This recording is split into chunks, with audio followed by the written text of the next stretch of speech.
जय हिंद दोस्तों। कैसे हैं आप सब? आई होप आप सब बढ़िया होंगे। आप लोग देख रहे हैं ओडीएस क्लासेस।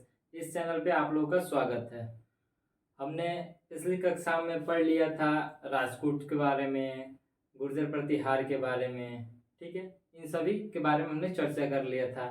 फिर हमने आपको राजनीतिक संगठन के बारे में भी बता दिया था। ठीक है, आज हम लोग चर्चा करेंगे चोल राज्य के बारे में। ठीक है, चोल राज्य में कौन कौन से शासक आए, ठीक है, उनका विस्तार कहाँ तक था, कौन सी जीत हुई, कौन सी उपाधि लिए, इसके बारे में हम लोग आज चर्चा करेंगे। ठीक है, तो आइए हम लोग आज की क्लास को शुरू करते हैं। ठीक है, तो जो चोल थे, चोल क्या थे? पल्लव के सामंत थे। हमने आपको सामंत के बारे में भी बताया था। ठीक है, जो सामंत होते थे वो जो राजा पहले होते थे, उनसे जो छोटे अधिकारी होते थे वे लोग भूमि अनुदान में लेते थे, और जो भूमि अनुदान में लेते थे वे लोग धीरे धीरे अपना नौकर मतलब रखते रखते धीरे धीरे वे अपना एक समूह बना लेते थे।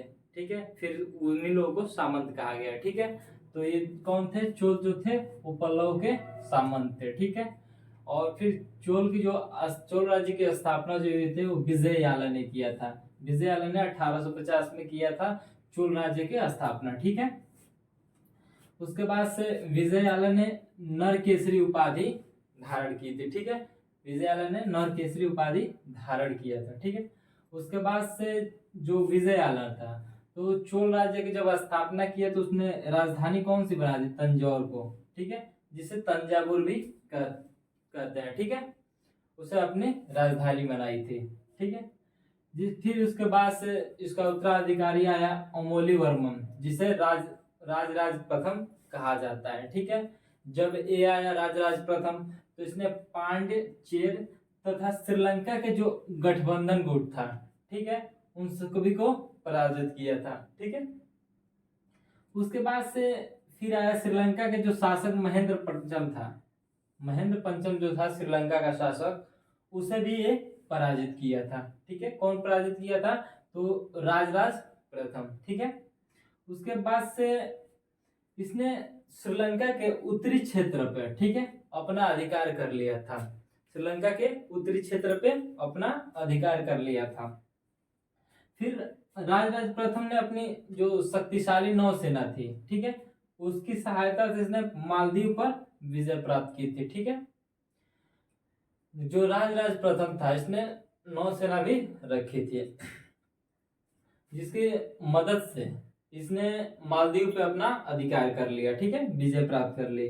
फिर ये जो मतलब ये पहला ऐसा शासक है जिसने भूमि की माप करवाई है। ठीक है, इसने भूमि की माप करवाई, पहला ऐसा शासक है जिसने भूमि की माप कराई थी। ठीक है, जो चोल राज्य से था, नाम है राजराज प्रथम। ठीक है, उसके बाद से ये अपने जीवन काल में ही, ठीक है, मतलब एक गद्दी पे बैठा था ही तभी अपने पुत्र को सम्राट घोषित कर दिया। ठीक है, इसका पुत्र जो था उसका नाम था राजेंद्र प्रथम। ठीक है, तो उसको इसने सम्राट घोषित कर दिया था।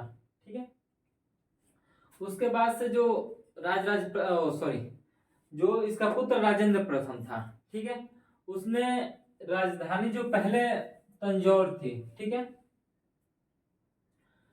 उसमें इसने बृहदेश्वर मंदिर का निर्माण कराया। ठीक है, बृहदेश्वर जिसे राजराजेश्वर मंदिर, शिव मंदिर कहा जाता है, उसका निर्माण कराया था। किसने कराया था? तो राजेंद्र प्रथम ने। ये एग्जाम की दृष्टि से आपका बहुत ही महत्वपूर्ण टॉपिक है, ये हमेशा एग्जाम में पूछता रहता है। ठीक है, तो आप लोग इस बात पे फोकस करिएगा। ठीक है, उसके बाद से जो राजेंद्र प्रथम है उसने संपूर्ण श्रीलंका को जीता था। ठीक है, जो राजराज प्रथम है, ये लोग पहले जो था राजराज प्रथम, ठीक है, राजराज प्रथम ने केवल श्रीलंका के कुछ हिस्से को ही जीता था, उत्तरी क्षेत्र को। ठीक है, लेकिन जो इसका राजेंद्र प्रथम उत्तराधिकारी था, ठीक है, इसका पुत्र, उसने पूरा श्रीलंका को जीत लिया।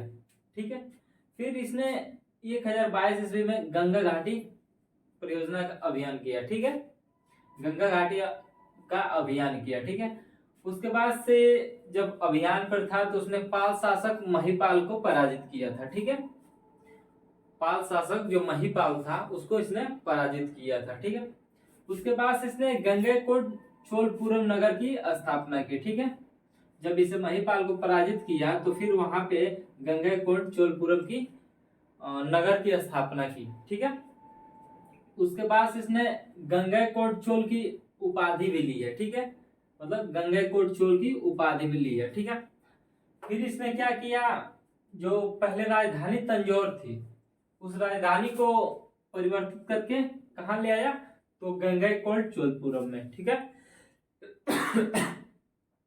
यहाँ पे इसने अपनी राजधानी लेके आया था।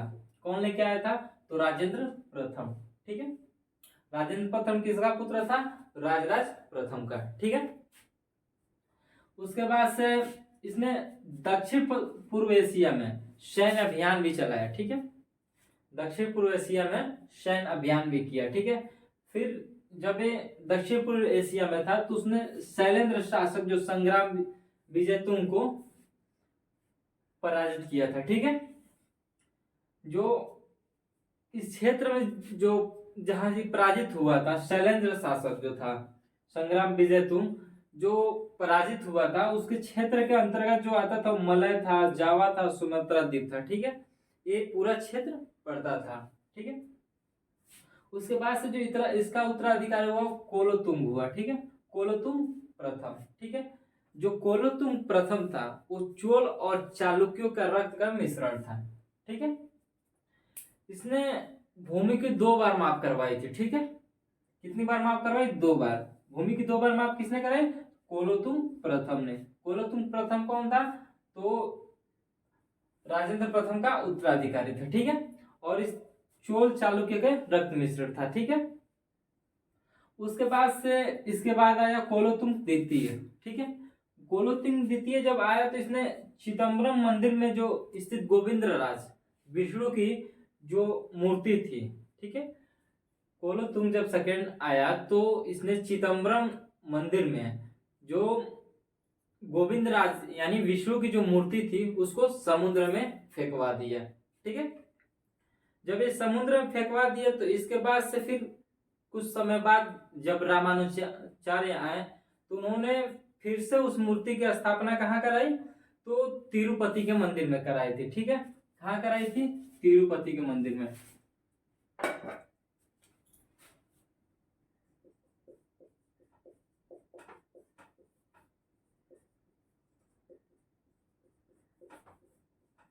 ठीक है, तिरुपति के मंदिर में फिर से स्थापना कराई थी। ठीक है, इसके बाद से हम इनका शासन प्रबंधन देखेंगे। ठीक है,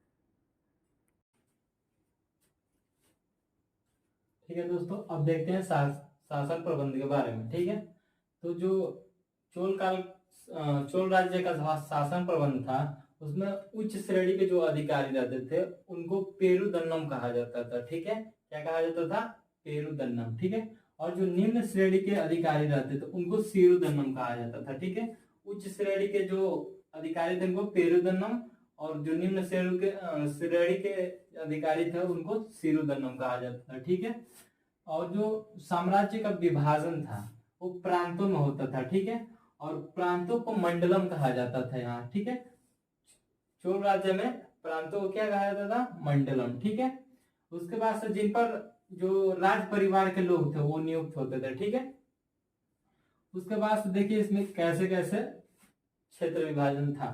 तो पहले मंडलम था सबसे बड़ा, उसके बाद से वननाडु या कोरम था, उसके बाद से नाडु था जिसे जिला कहा गया। ठीक है, उसके बाद से कुर्रम था, गांव का जो समूह था उसको कुर्रम कहा गया। फिर इसके बाद ग्राम पड़ता था। ठीक है, उसके बाद से चोल शासन की जो विशेषता थी वो उनकी ग्रामीण स्वायत्त शासन था। ठीक है, कौन सी विशेषता थी, तो उनका ग्रामीण स्वायत्त शासन था। ठीक है, जो कि 2 भागों में विभक्त था, एक उर और दूसरा सभा या महासभा। ठीक है, जो उर होता था वो सामान्यतः गांव के जो लोग रहते थे उनके लिए बनाई गई संस्था थी। ठीक है, सामान्य गांव के लिए। ठीक है, और जो सभा होता था, सभा या महासभा, ठीक है, वो अग्रहार। ठीक है,